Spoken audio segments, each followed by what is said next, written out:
똑같네. 핀란드 엄마들도 다 한국 엄마들처럼 이런 고민을 한다고요? 핀란드 오면 제일 피곤한 걸로 나타났어요. 그 복지 천국에서. 왜 그러니까 그러지? 이유가 뭐야? 가장 피곤한 이유가? 핀란드에 사는 한국 사람들이 핀란드 그 의료 제도를 되게 싫어하는 것 같아요. 왜냐면 여러분 안녕하세요. 오정TV의 저는 정민영. 오윤혜입니다. 네, 오늘 저희가 이제 또 아주 오랜만에 반가운 분을 모셨습니다. 네. 이분이 작년에 여름에 나오셨더라고. 11개월 만이야. 오, 시간이 너무 거의 빨리. 1년 만이야. 맞습니다. 그 사이 1년 사이에 우리는 또 많이 늙었는데 이분은 여전히 똑같아. 똑같고 활기가 넘치셔. 그날이랑 옷도 똑같을 것 같아. 느낌상. 그랬을 수도 있어. 그치. 느낌도 그래. 네. 핀란드에서 오신 따루님 모셨습니다. 어서 오세요. 안녕하세요. 아이고 네, 너무 반갑습니다. 또 저를 기억해 주시고 다시 불러주셔서 정말 감사드려요. 기억을 안 할 수가 없는 게 그때 저희한테 이제 마지막에 자일리톨 선물로 주고 가셨잖아요. 네. 그거에 우리 둘이 완전 꽂힌 거예요. 꽂혔지. 너무 맛있어가지고 네. 그 공감 클릭 쇼핑몰에 가서 오윤혜 씨 한 30만 원어치 샀지 자일리톨. 샀는데 중요한 건 잘못 사가지고. 네. 껌으로 사가지고 지금 많이 쌓여 있거든요. 아직도 있어 그 껌? 씹을 수가 없어. 아이고 어떡해요? 그게 캐러멜처럼 원래 사라졌잖아요. 네 맞아요. 그게 담해진 돼가지고 우리 그다음에 그게 안 나오더라고요. 맛있어서 맞아. 그 쇼핑몰에 들어간 거였거든요. 네, 어쨌든 1년 만에 이렇게 따로 씨 뵈니까 너무 반가운데 네. 핀란드에 계시다가 이번엔 또 어떤 연유로 오시게 되셨어요? 네, 그래서 제가 그 핀란드 두르고대학교에서 한국어 강사로 일하다 보니까 이제 4월 말이면 5월이면 거기가 학기가 끝나거든요. 방학이구나. 예, 그래서 6월부터 8월 말까지 쭉 쉬는데 방학이 그렇게 길어요? 그렇게 길어요. 네. 2달 정도? 네, 석 달이죠. 대학교에서는 석 달이야. 달. 네. 4월 엄청 그렇죠. 가네. 네. 왜냐면 핀란드는 여름에 베개가 있고 날씨가 아름다우니까 그때 많이 쉬어야 돼요. 나중에 겨울에는 안 쉬어요, 별로. 오윤혜 씨 백야 현상 뭔지 알죠? 그 밤이 없는 거잖아요. 그렇죠. 맞아요. 제가 그래서 스페인 갔다가 깜짝 놀랐어. 새벽 2시인데도 화난 거야. 근데 스페인에 베개가 없지 않나요? 아, 그래요? 네네. 거기도 뭐 한국에 비해서 화내서 그런가 봐요. 술에 너무 취해서 그냥 전등이 화냈던 가루수가 화난 건가? 정신이 혼동했던 거 아니면서요? 그 밤이 없이 계속 발견. 그렇죠. 그래도 저희가 아무래도 남편이 한국 사람이고 아이들한테 한국 문화도 가르쳐야 되고 또 여기 할머니, 할아버지도 계시고 친척분들이 계시니까 그래도 와야지. 근데 비행기 값이 엄청 뛰었더라고요. 정말. 코로나 찐따네. 지나고 나서 거의 1.5배까지 뛰었더라고요. 맞아요. 그 우크라이나 전쟁 때문에 지금 완전 난리도 아니에요, 핀란드도. 그래서 금방 먹고 이제 이왕이면 좀 길게 한 달 반 정도 할머니하고 신나게 화투도 치고 뭐 밥에 김에다가 밥을 먹고 뭐 하여튼 아주 즐겁게 잘 지내고 있습니다. K 할머니 특징이 손주들에게 고스톱을 가르칩니다. 그러니까. 저희 아들도 5살 때부터 고스톱을 치기 시작합니다. 왜냐면 이제 시댁만 가면은 항상 어머님이 그 인터넷으로 맞고도 치시고 이제 막 모이면은 가족들끼리 고스톱 치고 하니까 아이가 어느새 이렇게 동참하게 되더라고요. 그래서 지금은 초등학교 1학년인데 뭐 거의 타짜야. 그래. 저희 조카들은 이제 저희 어머니랑 같이 밤새 할머니랑. 잠을 안 재우고 우리 엄마 잠을 안 재우고 매일 밤 타짜를 담양의 타짜가 되었다는. 아이들이 가장 좀 좋아하는 한국 문화는 어떤 게 있어요? 고스톱 말고 뭐 예를 들면 문화? 한국 음식 중에서 특히 이걸 더 좋아한다라든지 놀이 중에서 이걸 좋아한다라든지 음식부터 시작을 하자면 네. 뭐니 그래도 김이에요. 김 그냥 핀란드 김 없어요? 없어요. 그러니까 조금 요즘 팔긴 해요. 근데 너무너무 비싸고요. 아니면 김가루 있죠. 그러니까 자반, 양념된 자반. 거. 네. 자반, 김자반이라든지 그런 걸 너무 김 좋아하고 그다음에 새우튀김. 새우튀김 새우튀김 핀란드에 없어요? 새우 그냥 튀기면 되잖아요. 사실 만들려면 튀기려면 튀길 수 있죠. 예. 근데 핀란드에서 저희 남편이 튀겨주니까 안 먹더라고요. 맛이 다른가 모르겠어요. 새우가 뭔가 다른가? 그럴 수도 있어요. 예. 그다음에 저희 둘째는 국물에 아주 좀 지금 완전 빠져 있어요. 국물 여러 가지 국물, 국 말고 그치. 저희가 아까 추어탕 먹으러 가면 추어탕 국물 따로 떠가지고 후루룩 마시고 그다음에 뭐 설렁탕, 뭐 당묵국, 뭐 곰국 그런 거 다 너무너무 좋아요. 이런 거 우리나라 한국 문화 있잖아. 밥이랑 국이랑 이렇게 따로 먹는 거. 근데 된장은 아직 못 먹더라고요. 된장은 뭔가 약간 발효 냄새. 음식이다 보니까 네네. 근데 김치 미역국은 먹습니까? 김치는 아직 항상 이렇게 내놓는데 이것저것 잘 우리 엄마 아빠 먹는 모습을 보여주는데 얘들은 아직은 선입견이 많아서 뭐가 이상한 것 같으면 아니야 막 이래요. 근데 또 정말 제일 사랑하는 게 수박이에요. 한국 수박. 여기 수박 두 덩어리. 아, 오늘은 좀 수박이 약하게 메론 느낌이긴 한데. 아, 바로 이해했어. 바로 다른 이해하시죠? 네네네. 저는 드디어 1년 전에 모유수를 끊어가지고 이제 수박이 좀 줄었어요. 저 모유수유 끝났거든요, 저도. 아, 모유수유는 아닙니다만. 네. 아, 핀란드는 수박 우리나라랑 달라요? 달라요. 왜냐하면 왜? 저희가 수입을 해와야 되거든요. 보통 스페인이나 추운 이런 데서. 나라니까 또. 네, 그래서 그 수박이 대체로 좀 아무 맛이 안 날 때가 많고 좀 작고 그래서 잘 안 사 먹어요. 참외, 수박 이런 거 다 우리나라에서만 좀 먹을 수 있는 과일이잖아요. 맞아요. 그렇죠? 맞아, 핀란드 분들은 과일을 뭘 드세요, 그러면? 보통 사과가 제일 일반적인 것 같아요. 사과는 핀란드에서 나기도 하고, 네. 근데 사실은 바나나. 바나나. 그냥 여기 수입 과일이 네. 대부분이에요. 그러면은 과일 유명한 건 거의 사과 정도예요? 네, 핀란드 여기는 대신에 유명한 게 과일이 잘 뭐냐면 나진 않은 것 베리예요. 같아요. 아, 베리? 베리를 먹어요. 베리 왕국이잖아. 아. 베리 천국. 응. 아사이베리, 뭐 블루베리 이런 거 블루베리, 말씀하시는 그쵸. 그러니까 거죠? 야생 블루베리랑 링건베리. 라즈베리 이런 거. 그쵸. 싼딸기죠. 레드커런트, 뭐 블랙커런트, 한국말 이름이 없는 것 같아요. 하여튼 되게 다양하고 몸에 좋은 거 많아. 그게 유명해요. 그 실제로 그 베리류가 먹었을 때 막 눈이 진짜 좋아지고 그런 그거는 거예요? 과학적으로 핀란드 입증된 사실이에요. 아, 그래요? 예. 그러니까 특히 야생 빌베리가 제일 좋다는 게 거기 안토시아닌 함유량이 되게 높아가지고 실제로 그거 눈 건강에 도움이 된다고 합니다. 아니, 저 궁금한 게 어린아이들이 요즘 가장 좀 예전과 달라진 점 중에 하나가 사교육이랑 뭐 스마트폰이나 TV 이런 거 일찍 보면서 눈이 진짜 금방 나빠지더라고요. 눈과 관련된 질환을 앓고 있는 아이들이 되게 늘어나고 맞아. 있는데 핀란드는 그러면 좀 아이들 눈이 건강해요? 어때요? 거기도 똑같은 걱정을 하고 있어요. 아, 왜냐면 정말요? 아무래도 스마트폰, 태블릿 이런 걸 많이 보기 때문에 그거 지금 한 10년, 15년 새에 일어난 변화다 네. 보니까 아직은 사실 몰라요. 어떻게 될지 지켜보고 있는 거예요.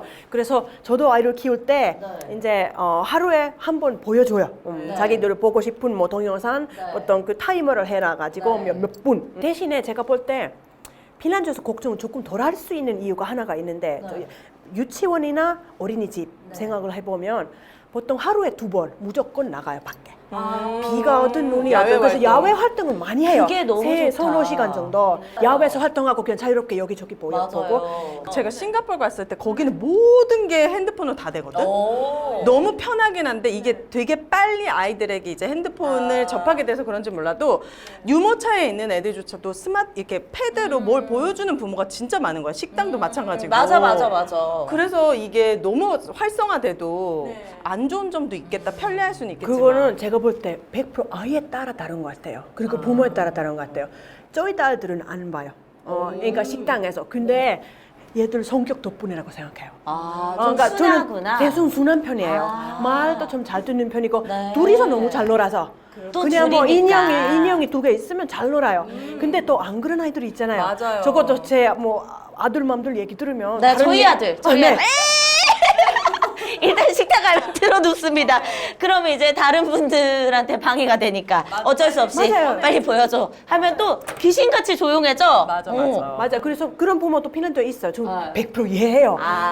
그래서 똑같구나. 네네. 그래서 아무래도 애들 뭐 좀 성향이나 이런 거에 따라 성향에 따라 좀 다를 수. 어떻게 하세요? 저희는 잘안 안 보여요. 보여줘요. 저희 안 아, 보여줘요. 그러시구나. 그냥 숟가락, 젓가락 주면 그거 갖고 놀아요. 최대한 아. 그거 갖고 놀 수 있도록. 네. 네. 근데 그것도 아이들은 제가 볼 때 금방 배우는 것 같아요. 저희가 원래 되게 작은 아파트에서 살았거든요. 네. 그냥 거실 하나, 방 하나 이런 그냥 4명이서 살았는데 근데 이번에 저희 첫째가 이제 학교에 들어가니까 이왕 이사 가려면 지금 가야 되겠다. 그래야 이제 6년 동안 같은 뭐 친구들하고 커뮤니티가 형성되니까. 할 수가 있으니까. 그래서 운 좋게 저 연말에 좋은 집이 나오더라고요. 그냥 주택이. 그때까지는 한국 스타일로 그냥 한 방에서 다 같이 잤거든요. 거기 모유수유도 하고 너무너무 사이좋게 이렇게 부딪히면서 이렇게 잤는데 방이 4개 있는 주택으로 이사 가게 되는데 하나에서 갑자기 근데 내기가 돼요? 갑자기 반환해서 4개를 됐어요.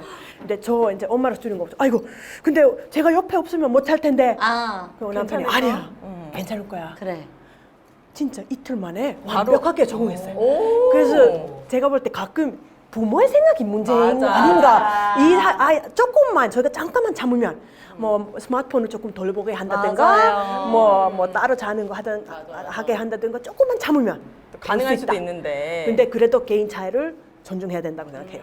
그건 맞아요. 아이들은 어떤 환경에서든 적응을 잘하는데 우리가 너무 과잉보호하는 게 있어. 그러니까 이런 게 있어. 아이 키우다 보면 저희가 아무래도 이제 셋 다 아이를 키우는 엄마다 보니까 오늘 좀 이야기가 이런 쪽으로 흘러가고 있기는 한데 아이는 이미 문제 없어. 다 잘 크고 있는데 엄마가 괜히 아우 쟤 아직 어려. 쟤 아직 안 될 거야 라는 걸로 아이의 가능성을 좀 가로막는 부분이 있는 것 같더라고요. 안 그래도 오늘 제가 그 네. 인스타에 올리신 포스트를 봤는데 너무너무 좋더라고요. 아, 그 이제 뭐 저- 생일이었는데 이제 야 이게 아이 위주로 왜 계속 가다가 지금 바꾸려면 늦었고 네. 그런 너무 공감이 가더라고요. 아, 진짜 제가 볼 때 그러셨구나. 요즘 세대 부모들 이제 옛날 세대들은 진짜 네. 일한다고 바빠가지고 할머니랑 할아버지랑 같이 그거 그랬잖아요. 근데 지금은 맞아. 너무 애들 극한 위주의 사회 삶이지. 병화 그죠? 네. 너무 한쪽 끝에서 더 한쪽 끝으로 간 거 아닌가 그런 생각이 들었어요. 그래서 아니 근데 똑같네. 핀란드 엄마들도 다 한국 엄마들처럼 이런 고민을 한다고요? 예, 그것 때문에 어떤 그 설문조사가 있었는데 유럽 엄마들의 뭐 공간 저상가 뭐 그런 거 있었어요. 그래서 핀란드 엄마들이 제일 피곤한 걸로 나타났어요.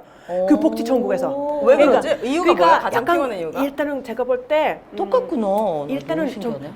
핀란드가 옛날부터 좀 내가 혼자 알아서 잘 해야 되고 독립적으로. 그리고 요즘은 거기도 사실 부모님들 많은 경우에는 시골에 살고 아. 또 이제 도시에서 그런 안전망 없이 그러니까 다른 친구나 친척들 돌봐줄 사람 같이 이제 공동체가 키우는 게 아니다 보니까 그러면 혼자 키울 수밖에 없고 돈이 있으면 뭐 사람 부르면 되긴 하는데 또 대부분 그렇지 못하고 그리고 또 한 그런 거 있어요. 좀 이따 학원 얘기도 하겠지만 네. 아무래도 엄마다 보니까 아이는 그래도 이거는 해야 된다 이걸 배워야 되겠다 그런 압박감에 그냥 시달리는 것 같아요. 핀란드 아이 그래도 엄마들도 똑같구나. 네 그런 거 있으세요? 저요? 저는 오히려 좀 방치. 여기가 딱 자기 위주의 삶을 사는 가르쳐 주세요. 우리 저는 아들이 어제까지도 열이 39도인데 너무 뜨거워가지고 그럼 오늘까지만 쉬는 걸로 하자. 근데 딱 오늘이 됐는데 엄마 나 어린이집을 갈 텐데 태권도를 안 가겠다는 거예요. 그래서 야 네가 하고 싶은 대로만 하고 살 수 있는 세상이 그치, 아니야. 그치. 태권도 그 공짜로 다니는 거 아닌데 무조건 가 그랬더니 너무 이게 눈이 커지면서 엄마는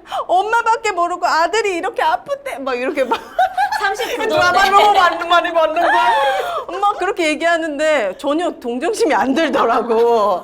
지금 한 4일을 쉬어가지고 얼마나 힘들었는데 무조건 태권도 보내는 걸로. 그렇게 저도 커서 그런지 여긴 또 외동딸이잖아. 저는 이제 자매가 있고 막 제가 싸워가지고 얻어내야 되니까. 경쟁하면서 얻어낸 결과야. 그러니까 좀 강하게 키우게 되더라고요. 예, 그게 좋은 것 같아요. 네. 예. 첫째 때 진짜 저도 저 이제 연구 데이터를 읽는 거 좋아해요. 무슨 네. 연구 리포트 그러면 아이는 뭐 몇 개월부터 몇 개월까지 네. 수영을 배우면 그럼 네. 여기 자궁소가 있을 때 무슨 리플렉스가 있어가지고 그걸 이제 수영을 자유롭게 배운다. 그럼 첫째는 무조건 데려가야지. 아기 수영도 시키고 뭐 저런 춤추는 것도 시키고 다 다녔어요. 아니 똑같네. 열혈맘이네. 보니까. 임신을 하게 되면 나라에서 이렇게 조금 육아휴직이라든지 유급 휴가라든지 이런 복지제도가 잘 안 돼 있습니까? 그런 건 잘 돼 있죠. 출산 휴가가 출산 휴가. 10개월, 11개월 정도 돼요. 그러면 11개월 동안 나라에서 돈이 나와요? 그렇죠. 그러니까 얼마가? 월급의 몇 프로? 월급의 한 80% 정도 돼요. 11개월 동안? 우리도 근데 큰 기업들 다니는 분들은 다 그렇게 해. 그렇죠. 막 네. 몇 년씩 쉬는 사람도 있어 내 주위에. 근데 공무원이나 대기업이 그렇지 대부분 이제 일반 회사들은 맞아요. 그게 그렇게까지 어려워. 못해. 맞아요. 근데 그치. 그런 큰 차이점이 있어요. 아, 맞아요. 남자는 한국에서는. 더 못하고. 맞아요. 그리고 그거 끝나면 아이가 만 3세 될 때까지 그런 육아 수당이라고 나와요. 그거 훨씬 좀 더 적어요. 아마 한 70만 원 정도 될 거예요. 한 달에. 70만 원, 60만 원. 뭐 요즘 이제 3세까지? 환율이 세서 뭐 그런 것 같긴 한데 하여튼 오. 그때는 그렇게 3세까지 엄마 또는 아빠 중에 한 명이 집에서 아이를 이제 보게 키울 수가 되면. 있는 거예요. 네. 그래서 요즘 더 많이 쉬는 아빠들이 많이 늘어나고 있어요. 맞아, 왜냐면 아빠들이. 사회적으로 아빠들도 중요하게 생각해야 된다 그런 얘기를 많이 했는데 그래도 아직 통계를 보면 부족한 부분이 많지만 초중고 대학교까지 그 교육비 그 대학교 이렇게 등록금 등록금은 없어요. 대학교까지? 대학교까지 박사까지 다 없어요. 와. 네. 그러니까 이게 교육이네 이런 데는 진짜 복지가 대박이네. 그 대신 이제 세금을 또 많이 가져가잖아. 그래 맞아 그때 말씀하셨죠. 그러니까 그거 이제 제가 볼 때 뭐 사고 방식의 차이라고 해야 돼. 뭐가 익숙하냐에 따라서 네. 다른 것 같아요. 그러니까 여기서 저 한국에서 살고 한국 사고 방식도 이해를 해요. 여기 일단 제가 열심히 일해서 많이 벌어가지고 그럼 제가 돈 번 만큼 뭐 서비스 그쵸. 이용하고 수 네. 있는데 근데 거기에는 세금을 많이 내는 대신 근데 그렇다고 더 많이 내지도 않더라고요. 여기도 하여튼 제가 한 20% 정도 내거든요. 20%요? 네네. 다 포함해서. 그러니까 한국보다는 더 그래. 그러니까 많이 벌면 많이 내긴 하는데 그래도 진짜 얻는 게 너무 많아요. 어린이집이나 유치원은 그거 지금 무상은 아닌데 그것도 소득에 비례해가지고요. 아, 그럼 같은 유치원에 다니는 친구들이 부모님의 소득에 따라서 유치원에 내는 원비가 다 다르다는 거예요? 그렇죠. 오. 그렇죠. 예. 근데 그럼 그런 건 없어요? 예를 들면은 만약에 이제 빈부격차가 뭐 있을 거 아니에요, 당연히. 있죠. 있으면 내가 만약에 이제 우리 집이 예를 들면 형편이 좀 어려워서 내가 등록금을 조금 내는 거에 대한 아이들이 약간 부끄러워한다든지 그건 그런 아무도 거에 몰라요. 대한 건 없어요? 모르겠지. 전혀 몰라요. 전혀 몰라요. 어. 그러니까 그거 이 얼마나 내야 되는지는 그거 단 시나 그 지방자치단체에서 관리를 하는데 진짜 1년에 한 번 네. 얼마나 벌었는지에 대한 그 서류를 보내면 어. 자 이제 측정이 돼요. 근데 얼마 이하라면 아예 무상이에요. 아예 내지 예, 않고? 그래서 저희도 지금 무상이에요. 왜냐하면 어느 정도 이하로, 그러니까 중상층 이하로 떨어지면 그러니까 교란 매년 바뀌더라고요. 그러면 아예 안 내고요. 어떨 때는 10만 원 낼 때가 있고요. 그리고 상한액이 있어요. 아무리 많이 벌어도 40만 원 이상은 안 내요. 아, 그 이상은 또 안 내게? 네네네. 근데 이게 물론 어릴 때는 아이들이 이걸 알지 못하게끔 하니까 그게 아이들이 거기서 오는 어떤 그 위축감이라든지 뭐 그런 거를 못 느끼겠지만 크다 보면은 어떤지도 궁금하거든요. 왜냐면 최근에 우리나라에서 지금 이슈가 좀 됐던 게 뭐 일부 지역을 비하하는 건 아니지만 뭐 강남에 있는 어떤 학교에서 아이들의 엄마가 일부 엄마가 전세인지 아닌지를 조사를 하는 거예요. 등기부 등본 등기부 등본에 대해서 미쳤다, 전세인지 아닌지를 조사해서 전세인 애랑은 놀지 말아라. 뭐 약간 쟤는 전세다. 약간 이런 거를 이제 한다는 거를 물론 자극적인 기사를 내보낸 것 같긴 하지만 남의 일 같지는 않거든요. 저도 이번에 들은 게 있는데 저희 그 시누이 집에 저 동탄에 있거든요. 네. 거기 이제 아이가 지금 학교 2학년인데 네. 거기 학교가 3개 있대요. 그냥 일반 학교 2개랑 이제 혁신 학교가 하나 있어요. 혁신 학교에. 근데 혁신 학교에 뭐 이미지가 거기 논다고. 맞아요. 혁신학교 안 보내려고 그래요, 네. 엄마들이. 예, 그래서 그쪽 아이는 그 혁신 학교에 다니는데 잘 다니고 있고 네. 이제 이쪽 엄마 생각은 당연히 그 좋다고 생각하는데 근데 그 어느 아파트인가 거기 무슨 돌봄 센터가 있대요. 네. 그러니까 그 그러니까 학교 돌봄에서 떨어진 아이들 다 못 아, 들어가나 봐요. 네. 그래서 돌봄 센터에 가는데 그쪽 혁신 학교 애들이 오면 물을 흐린다고 싫어하는 엄마들이 있대요. 저는 깜짝 놀랐어요. 이런 거는 비난줘서 제가 애들이 문제가 아니야. 부모가 문제야, 맞아. 부모가 맞아. 미친 거야, 이거는. 부모가 그렇게 교육을 하니까 아이도 그렇게 되는 거고. 당연하지. 이거 너무 천박하다고 생각해. 나는 맞아, 그런 맞아. 마인드 자체가. 맞아. 저희 아이가 딱 그 혁신학교 혁신학교 다녀요? 다녀요. 그래서 저는 원래 좀 공부를 많이 시키는 사교육파 그냥 한국 엄마여가지고 약간 걱정을 했는데 오히려 애는 너무 재밌게 잘 다니는 거예요. 오히려 학원을 가기 싫어하고 학교를 더 다니고 싶어하지. 예, 어쨌든 아이는 되게 잘 지내요. 맞아요. 이게 중산층이 조금 탄탄해야지 그 나라가 그래도 조금 안전하고 이렇다고 그거 진짜 느끼는데 맞는 말씀. 점점 양극화가 심해지면 되게 폭력적이고 좀 위험한 나라가 되잖아요. 그러니까 핀란드는 확실히 그 중산층에 대한 보호막이 좀 있을까요? 그렇죠, 있어요. 아무래도 거기는 빈부격차가 당연히 있고 네. 그리고 좀 늘어나고 있는 추세라고는 해요. 안타깝게도 그래도 그 신뢰가 아직 살아 있어요. 학교에 대한 신뢰, 교육에 대한 공교육에 신뢰, 대한 공교육에 신뢰. 대한 신뢰가 있고 뭐 정부에 대한 신뢰, 물론 국회의원에 대한 신뢰는 벌써 떨어졌다 이렇게 하지만 그래도 약간 이 사회 자체에 대한 신뢰가 좀 있는 것 같아요. 핀란드도 막 아니다 싶으면 막 들고 일어나서 데모합니까? 그렇진 않아요. 근데 가끔 그렇긴 해요. 한국은 그게 너무 열정이 있어서 좋은 것 같아요. 막 파리는 난리 나잖아요. 우리 진짜 좀만 아니면은 우리는 바로 달려가거든요. 그게 좋아요. 그게 좋아요. 핀란드 당연히 뭐 시위나 이런 건 있긴 한데요. 한국처럼 막 이렇게 뭐 몇몇 명. 근데 그 시위가 안 먹힌다는 게 문제거든요. 그러니까 열심히 해야죠 뭐 어떻게. 근데 궁금한 게 핀란드에서는 그러면은 가장 좀 일반 국민들이 예민한 지점이 어떤 지점이에요? 예를 들면 뭐 정부나 뭐 대통령이나 뭐 위쪽에 있는 나라를 운영하는 사람들이 어떤 걸 잘못했을 때 가장 좀 국민들이 분노하고 이건 좀 들고 일어서야 된다라는 걸 갖게 되는지. 아무래도 핀란드 되게 이제 부정부포가 없는 나라로 이렇게 네, 돼 있는데 맞아요. 그래도 어쩌다 한번 그런 사건이 터지면 스캔들 같은 그때는 거. 이제 큰일이죠. 다들 야 이거 나라 망신이다. 어쩌다 한번 그런 거 약간이라도 있으면 이제 뭐가 말이 많고 그런 거 있으면 웬만한 거 없는 이 정도면 없는 거 아니야? 이번 봄에 파업을 참 많이 했어요. 코로나 시국에서 간호사들 너무너무 고생 진짜 많이 했잖아요. 고생 많이 맞아요. 했잖아. 의사들도 그렇고 네. 그렇지만 간호사들 이런 분들 그래서 지금 인력난이 엄청나게 심한데 그래도 이 정도 돈 주면 되겠느냐 월급을 확 올려달라 여러 가지 협상 많이 했는데 결국은 합의를 했어요. 그래서 뭐 올려주기로 다행이다. 정확한 액수 지금 기억이 안 나지만 아무튼 그래요. 그거는 이제 전 국민이 지지했어요. 의료 말씀하셨는데 네네.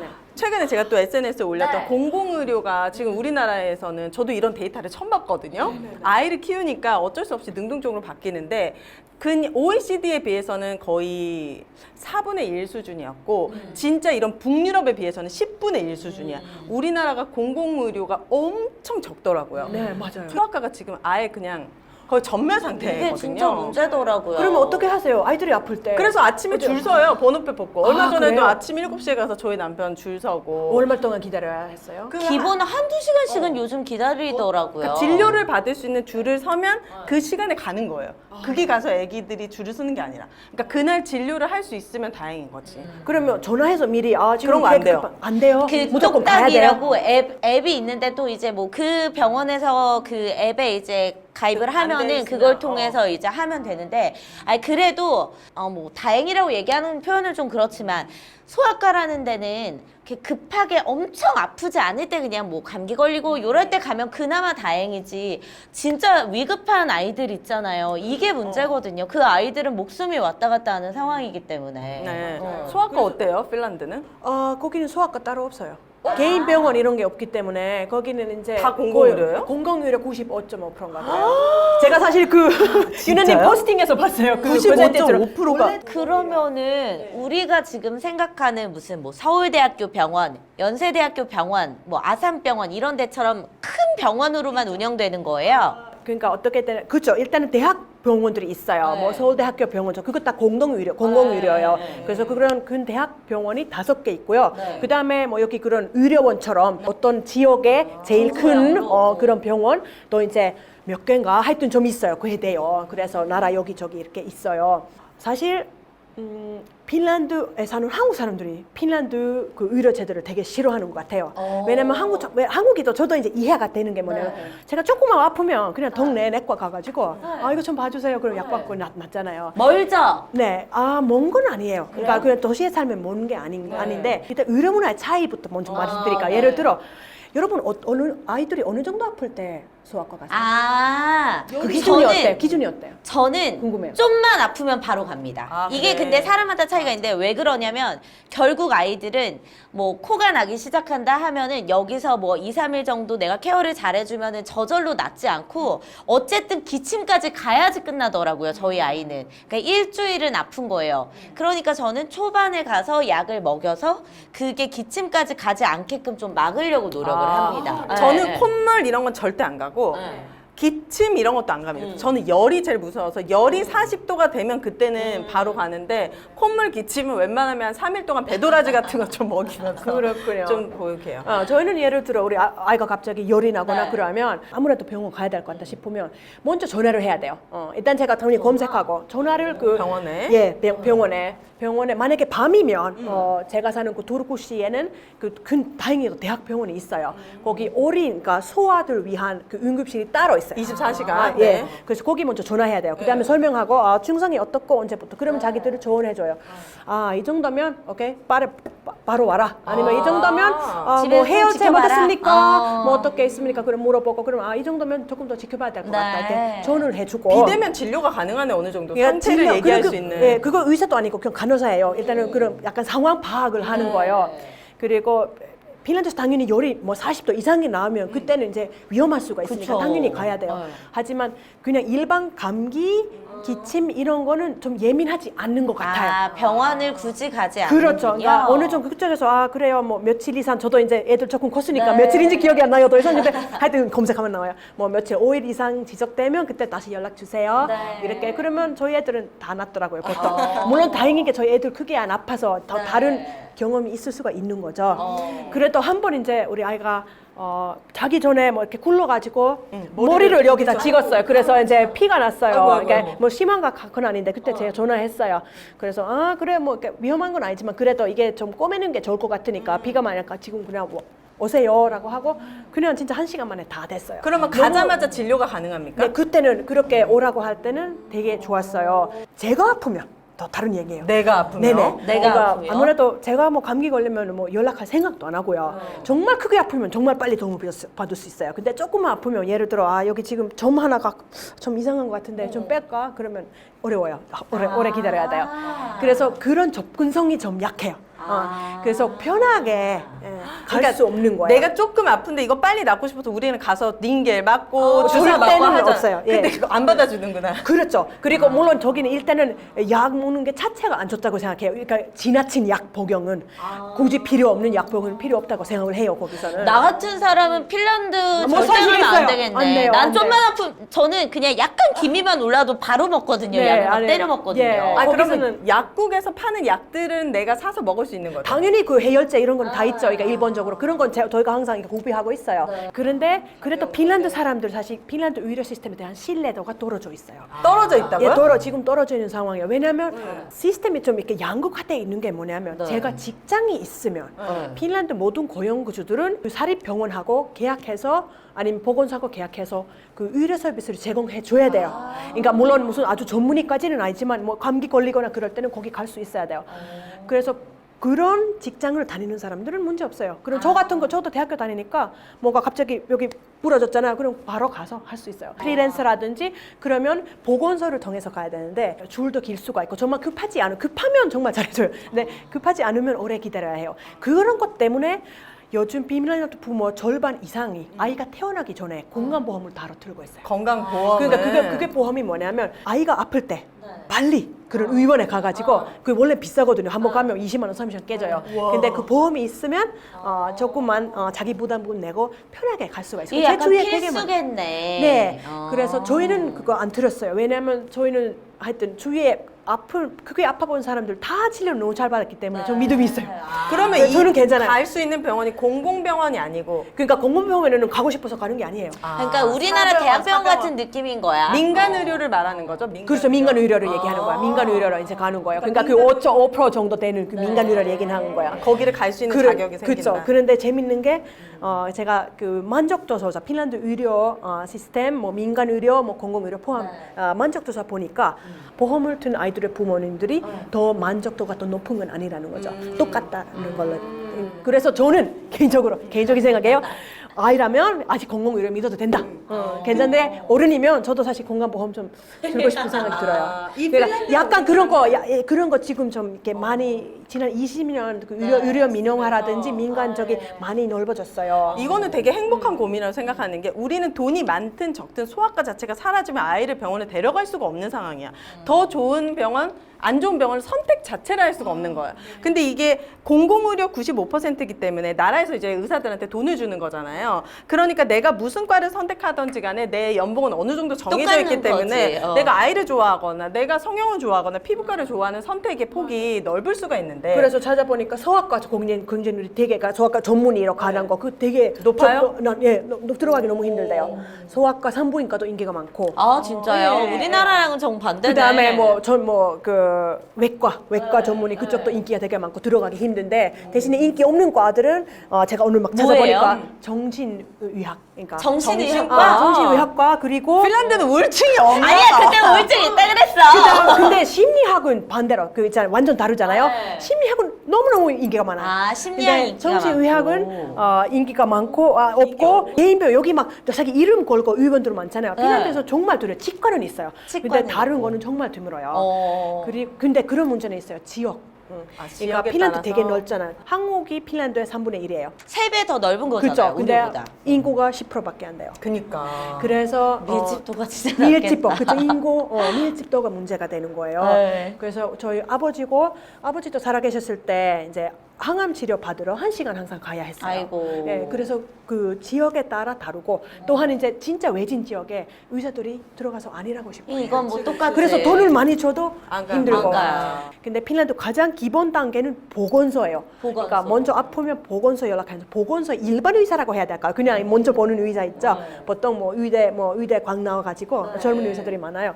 그런 사람들도 요즘 인력난이 심해가지고 핀란드 외국에서 의사들을 아이고야. 많이 요즘 보건소 가면 외국 분들이 많으세요. 아, 그래요? 네네. 그, 지금 우리가 이제 공공의료, 그리고 우리나라 의료, 핀란드 의료 관련해서 이야기를 하고 있는데, 우리나라 의료 최근에 추세가 또 뭐냐면은, 그 정형외과 있죠? 정형외과를 가는 사람들이 확 줄었다는 거야. 아, 왜 그랬죠? 왠 줄 알아? 이 사이즈 오브 의자 때문에. 지금 무슨 의자예요? 그게? 지금 우리 따로님이 앉아 계신 것도 공부의자라고 해가지고 편하죠. 네, 너무 편한데요? 너무 편안하죠. 자, 사이즈 오브는 여러분들이 오랜 시간 앉아서 일하시는 분들이 거북목, 어깨, 맞아. 막 이런 거 너무 많이 오잖아요. 네. 그런데 내 자세에, 내 사이즈에 딱 맞게 측정을 해가지고 만들어주는 곳이 바로 사이즈 오브입니다. 그러니까 나만의 맞춤 의자, 사람마다 뭐 신장도 다 다르고 다리 길이 다르고 뭐 어깨 너비, 뭐 엉덩이 둘레 이런 거 다 다르잖아요.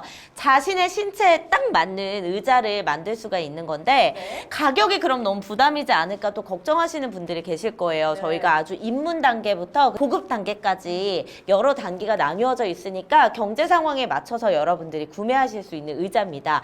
맞춤 의자 크게 뭐 한 두세 개 정도 브랜드가 우리나라에서 가장 인기인데 결국은 그곳들 다 다녀보셨다가 마지막에 선택하는 게 바로 이 사이즈 오브 의자라고 합니다. 네, 여러분들이 네이버에 사이즈 오브를 쳐보시면 실시간으로 체험을 신청하실 수 있는 게 있어요. 구이동에 있거든요. 네. 보통 이게 유료로 3만 원 정도를 지불하면은 내 사이즈에 딱 맞는 의자를 그 자리에서 탁탁탁탁 해서 만들어주세요. 네. 근데 거기까지 왔다라는 거는 나 진짜 자세 때문에 내가 앉아있는 것 때문에 너무 힘들다 하시는 괴로운 거야, 분들인데 이거는 뭐 진짜. SD부터 해가지고 우리나라에 유명한 두세 개가 있는데 결국에는 85% 정도의 소비자들이 사이즈 오브를 선택했다라는 통계가 나왔습니다. 그래서 여러분들이 정말 맞춤 의자, 괜찮은 의자 하고 싶으시다고 한다면 제가 또 최근에 소파를 사서 맞춤 의자의 가격을 대략 봤는데 몇백만 원이에요. 그래. 그냥 예쁘기만 하고 천연 가죽인데 200~300만 원인 거예요. 그게 아니라 내가 내 몸에 딱 맞춰서 편해야 되는데. 그리고 어떻게 보면은 침대보다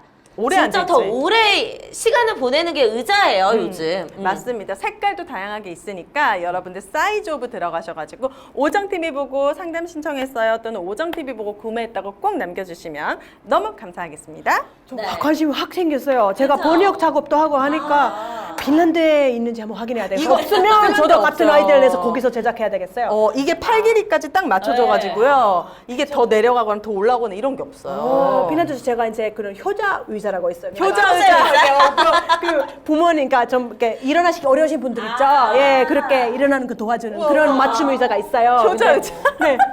근데 이거 예. 한번 해야 되겠어요. 지금 진짜 탐났어, 따른님. 맞아, 이 아이디어. 목까지 딱 맞춰주거든요. 아, 너무 편해요. 저희도 방송 막 3~4시간씩 할 때 있으면 그러니까요. 진짜 허리 아프고 막 이러거든요. 근데 이 사이즈 오브 의자 들어온 뒤로부터는 편안하게 방송하고 있습니다. 네. 자, 이렇게 정형외과는 찾는 분들이 줄어들고 있다면 요즘 또 탈모 때문에 고민 있으신 분들은 또 이제 머리 심으러 네. 병원을 많이들 찾습니다. 외국인들도 가는 병원이 바로 모션 의원입니다. 맞습니다. 거기 핀란드에서도 머리 심고 이런 거 좀 유행입니까?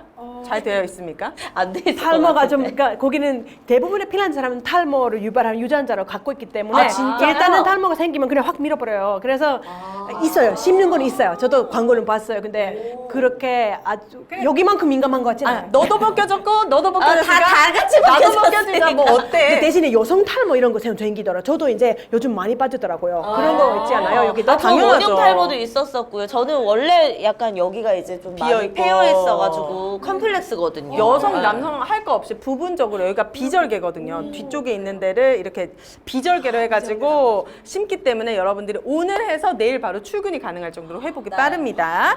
모발 의식의 비절개만은 2003년도부터 그러니까 지금 와. 거의 20년 동안 그렇네. 전문가. 그래서 여러분들이 안전하고 네. 사후 관리까지 철저하게 오정 TV 보고 이제 상담 신청합니다 하면은 지금 할인 이벤트도 하고 있거든요. 네. 강남역 10번 출구입니다. 상담 전화는 02-533-5882 5882로 모바일 빨리로 여러분들 상담 전화해 보시면 됩니다. 네, 여러분 일단 고민되신다면은 전화부터 해가지고 뭐 전화에 돈 드는 거 아니니까 맞아요. 전화해서 고민 상담 좀 해보시기 바랍니다. 모션 의원이었습니다. 자, 그리고 우리가 핀란드를 막 청정 지역이다 이야기는 하지만 우리가 핀란드 가려면 또 비행기 값도 많이 들고 하잖아요. 우리는 그냥 한국에서 버텍스 넘버원으로 깨끗하게 내 몸 씻고 관리하고 이러면은 굳이 핀란드 가지 않아도 네, 스파온 느낌으로 활용할 수 있습니다. 맞습니다. EWG 그린 등급에 우리 아이부터 임산부까지 같이 쓸 수 있는 아주 좋은 성분들로만 돼 있어요. 네. 가장 중요한 건 지금 버텍스 넘버원이 50% 할인 이벤트 하고 있어요. 아 진짜로? 원래도 가격이 합리적이었거든. 네. 원래도 이 원료의 샴푸가 9만 원대에 팔려야지 맞아요. 정상적인 가격인데 유통 마진을 싹 빼고 마케팅도 거의 지금 우리랑 M장 쪽에서만 하고 있잖아요. 그렇게 거품을 싹 뺀 가격으로 3만 원대에서 샴푸가 이제 판매가 되고 있었는데 네. 지금 거기에서 더 50% 18,000원대. 나 빨리 쟁여놔야겠다. 저는 버텍스 넘버원 샴푸만 쓰거든요. 다른 데 샴푸 못 써요. 제가 워낙 두피나 이런 그 모발 관련해서 좀 예민해가지고 정말 막 한 통에 20만 원 하는 샴푸도 써보고 이래저래 좋다는 샴푸 다 써봤는데 네. 저는 그냥 버텍스 넘버원 샴푸가 저한테는 딱입니다. 이 할인하는 것도 대표님이 저한테 말해준 게 아니라 제가 이거를 사러 들어갔어요. 젤이랑 샴푸를 사러 들어갔는데 떡하니 재고 소진시까지 할인합니다 라고 해가지고 저는 이제 쟁였습니다. 그래서 대표님한테 이거 할인 중입니까? 그랬더니 네 이러다. 여러분 이럴 때 이런 찬스가 없습니다. 요 기회에 샴푸 바디젤 요즘 정말 많이 씻잖아요. 그럴 때일수록 촉촉하고 그런 좋은 제품으로 버텍스 넘버원으로 한번 다 바꿔보시는 거 추천합니다. 네, 그리고 마지막으로 요즘 가장 이제 날씨 너무 더워서 막 35도까지 올라가고 이러던데 이런 더운 날에 남자들 습한 곳 그 M존 부위 관리할 수 있는 M존 케어 요것도 이제 판매하고 있으니까 사춘기 아들한테 선물하기에도 좋은 제품이니까 여러분 M존 케어도 꼭 버텍스 넘버원으로 함께 해보시면 되겠습니다. 오정TV 보고 구매했다고 남겨주셔야 샘플 키트를 진짜 많이 챙겨주더라고요. 맞아, 나 맞아, 이번에 맞아. 깜짝 놀랐습니다. 여행 가거나 평상시에 쓸 때 너무 좋으니까 오정TV 꼭 남겨주세요. 자, 핀란드에서 오신 따루님과 함께하고 있습니다. 마지막으로 요거 의료 관련해서 요거 하나만 좀 여쭤볼게요. 우리는 이제 성형이나 뭐 피부과 요런 이제 미용과 관련된 병원들이 장사가 굉장히 잘 되는데 핀란드 분들도 성형 수술에 좀 관심이 있는지. 관심이 많아졌어요. 오. 옛날에 제가 90년대 때 제가 이제 뭐 청소년 때 그때는 정말 안 좋게 생각했어요. 그 아, 사회적인 성형 인식도 수술을? 오. 자체도 안 좋았고 네. 그래서 지난 20년 동안 특히 약간 뭐 시술이라고 하나요? 뭐 그런 거 뭐 SNS 보거나 뭐 이렇게 하면 또 그런 거 광고하기도 하고 네, 그래서 헤어 뭘 제일 많이 해요? 눈, 코, 입은 너무 또 그런 걸 잘 안 하는 거예요. 몸매, 네. 몸매 성형 하나요? 네, 제가 알기로 저거 주름 없앤 제가 안 해봐서 진짜 이름도 모르겠어요. 보톡스 비슷한 거 많지 않아요? 필러 같은 보톡스, 것들 그런 거 필러. 입술도 하고 성형외과 핀란드 있죠. 있어요. 가슴이나 그쪽 몸 위주로 그런 거 있고 근데 핀란드 사람들 사실 핀란드가 비싸다 보니까 에스토니아나 뭐 터키 다른 나라로 가는 경우도 있어요. 한국 조금만 가까우면 한국도 많이 올 텐데 말이에요. 그렇죠. 근데 그런 거 있어요. 특히 그다음에 나이 들면 옛날부터 사실 핀란드는 성형수술 나이 들면 저도 이제 40대 중반 되니까 여기 약간 턱이 이렇게 누르지기 시작했어요. 뭐 그런 경우에는 리프팅 시술을 받는다든지. 그렇죠. 그런 거 이제 옛날부터 좀 했던 것 같은데. 그 아까 그러면 소아과 가서 애 열 나서 진료 받으면 얼마예요? 진료비가? 공용 빵원이에요? 무조건 빵이에요, 빵. 왜냐면 18세까지 모든 의료, 뭐 치과 이런 거 포함해서 전부 다 무료예요. 예. 아니 우리도 거의 무료나 마찬가지예요. 가끔 애가 거기서 막 진상 부리고 나왔는데 3,900원 결제하고 나오면 되게 죄송할 때 근데 있거든요. 여기 무료랑 우리 무료, 우리는 공공의료가 아닌데 그렇게 가격이 낮기 때문에 소아과 의사들이 안 하려고 하는 거지. 이제 여기는 이제 나라에서 월급을 주니까. 그렇죠. 근데 또 소아과가 뭐 없어진다는 뭐 이유 중에 하나가 여기 출산율이 낮아서 그런 거 아니에요? 맞아요. 애기들을 안 낳고 애기가 없으니까 이제 없어진다고 코로나 들었는데. 때 너무 많은 소아과들이 폐업을 한 거예요. 아이들이 이제 계속 마스크 쓰니까 감기도 안 걸리고 장사가 안 되니까 그렇군요. 그때 굉장히 많이 폐업을 했고 기본적으로 소아과 전문의 자체 지원율이 엄청나게 떨어져요. 핀란드도 근데 전 세계적으로 지금 뭐 출생률이 낮아지고 있는 거는 전 세계 맞아. 공통적인 현상이잖아요. 핀란드도 출생률 때문에 조금 걱정하는 우려의 목소리들이 나오고 있나요? 많이 나오고 있죠. 왜냐면 2010년부터 2019년까지 그 통계를 보면 29%나 떨어졌어요. 출생률이. 지금 근데 코로나 때 대부분의 나라에서는 출생률이 떨어졌다고 하는데 핀란드랑 늘었어. 북유럽 나라 드늘었어요. 뛰었어요. 지금 통계 보면 딱 이래 올라왔어요. 진짜요? 그런데 올해는 지금 약간 이렇게 있는데 그래서 지금 다들 긴장하고 있어요. 어떻게 될까? 다시 이제 업이 될지. 아무도 몰라요. 지난번에 나오셔가지고 핀란드 첫 경험은 집에서 한다고 했잖아요. 이 집에서 하는 게 다 같이 모여야죠. 이거 뭐 모텔 호텔 안 가도 돼. 맞아요. 그거 사실 사회적인 이슈긴 해요. 너무 옛날보다 많이 떨어져가지고 그리고 거기도 경제적으로 부유하고 교육 수준이 높은 사람들 제일 많이 나요. 교육 수준이 낮으면 낮을수록 안 낮고 그래서 오히려 먹고 살기 그게 지금 힘드니까. 그게 지금 문제인 것 같아요. 외국에서 사람들이 더 많이 들어오고 이민자들. 있거든요. 이민자들, 뭐 난민들도 있으니까 그 출산율이 그나마 그 정도가 유지되는 거 그 사람들 덕분에. 앞서 핀란드에서 지금 이제 따루님 딸도 학교에 입학한다고 했는데 우리 상황에서 이제 한글을 배워서 가는 거죠. 초등학교에 입학하기 전에. 또 뭐 배워서 가야 돼요? 한글, 뭐 수학 이건 뭐 엄마들마다 좀 다르긴 한데 뭐 기초적인 덧셈 뺄셈이랑 한글 정도는 시켜서 보내자라는 게 이제 한국 엄마들이 갖는 생각인 것 같아요. 뭐 아닌 분들도 계시겠지만 가서 배우는 친구들도 있지만 핀란드는 어떤지 궁금해요. 핀란드 얘기하기 전에 조금 더 물어보고 싶어요. 네. 근데 여기도 프리스쿨, 그러니까 유치원 다니지 네, 않나요? 네. 유치원에서도 가르치지 않나요? 한글이라는 이런 거? 가르치죠. 우리는 안 가르쳐 주죠. 저는 이제 또 영어 유치원을 보냈어가지고 영어를 많이 좀 시켰었어요. 그렇군요. 네. 이거 너무 재밌는 주제인 것 같아요. 학교 가기 전에 뭐를 배워야 하느냐. 일단은 저 개인적인 생각은 학교 가서 배우면 된다고 생각하고 그런데 아이가 관심이 있다면 네. 얼마든지 서포트 해주고 싶어요. 근데 저희 아이 같은 경우에는 그 어린이집에서 글자를 그냥 눈에 익히고 되게 작은 반이었어요. 되게 작은 유치원이다 보니까 거기 7명이에요. 그 중에 5명은 이미 지금 글을 읽을 줄 알고 쓸 줄 몇 알아요. 우리 살인데요? 딸도 그래요. 몇 살인데요? 그러니까 한국이랑 똑같아요. 학교 가는 나이가 만 7세. 만 7세 되는 해. 8살. 네, 8살. 근데 전혀 그럴 필요가 없어요. 거기 가면 다시 기초 ABC부터 배우는 거예요. 그리고 그다음에 수학을 배운다는 게 제가 볼 때 잘못된 표현인 것 같아요. 그냥 이게 숫자에 대한 그런 거 있잖아요. 자, 여기 이런 거 2개 있으니까 이거 뺐어. 뭐 어떻게 될까? 이런 놀이를 교구를 통한. 그렇죠. 그래서 그런 거 어릴 때부터 조금 하는 게 좋다고 해서 어린이집에서 그런 활동을 하고 있어요. 학교 가기 전에 뭘 알아야 하냐? 핀란드는 무엇을 제가 압박감을 느끼고 있는 게 뭐냐면 수영할 줄 알아야 하는데 수영이요? 수영이 되게 기본적인 중요한 스킬인데 핀란드 호수도 많고 저희 물놀이 많이 하는데 한국도 바다가 많고 뭐 계곡도 많이 가잖아요. 이거는 교육이 아니라 생존을 위해서 맞아요. 보내는 거네. 그렇죠. 그래서 그런 거 되게 그렇죠. 사실 우리 첫째는 조금 겁이 많아서 물은 좋아하는데 아직 완전히 못해요. 그래서 저는 그거 약간 스트레스예요. 그리고 자전거 탈 줄 알아야 돼요. 자전거. 왜냐면 거기는 혼자서 1학년부터 혼자서 학교 가기 때문에 등하교를 해야 되니까 자전거 타고 거기는 문을 서울에서 이것도 생존을 위해서 배워야 되는 거네. 자전거도. 아니면 걸어서 가기도 하고요. 저희 같은 경우는 학교가 가까워서 걸어서 갈 거예요. 처음에. 아니면 그거 있죠. 킥보드. 맞아요. 그래서 저희 딸도 킥보드 타는 게 너무 좋아해서 근데 자전거를 완벽하게 못 타요. 근데 또래 친구들 보면 다 너무 잘 타니까 저는 엄마로서 내가 뭘 빨리 잘못했냐. 자전거를 해야 되는데. 그렇죠. 극선마음이야, 은근히. 바퀴를 떼야 되는데. 그 다음에 쟁반을 혼자 들 수 있는 능력. 왜요? 왜냐면 학교 급식을 먹으면 쟁반을 가지고 거기에다 자기가 퍼야 되니까. 예, 그래서 그런 거는 유치원에서 그러니까 빵에다가 직접 버터를 바르고 우유를 직접 다르고 다 이제 이거 스스로 어렵다. 하는 이거 되게 어렵다. 우유 혼자 따르고. 의외로 이런 거. 애들이 잘 못해. 컵을 잡은 상태에서 부어야 되는 컵을 내려놓고 맞아, 만약에 맞아. 우유 따르다가 하면 막 이렇게 다 흘리고 이러니까. 맞아요. 그래서 독립성, 스스로, 자립성. 그리고 자기 마음을 이야기할 수 있는 거 그런 거 아시죠? 그다음에 친구랑 노는 법.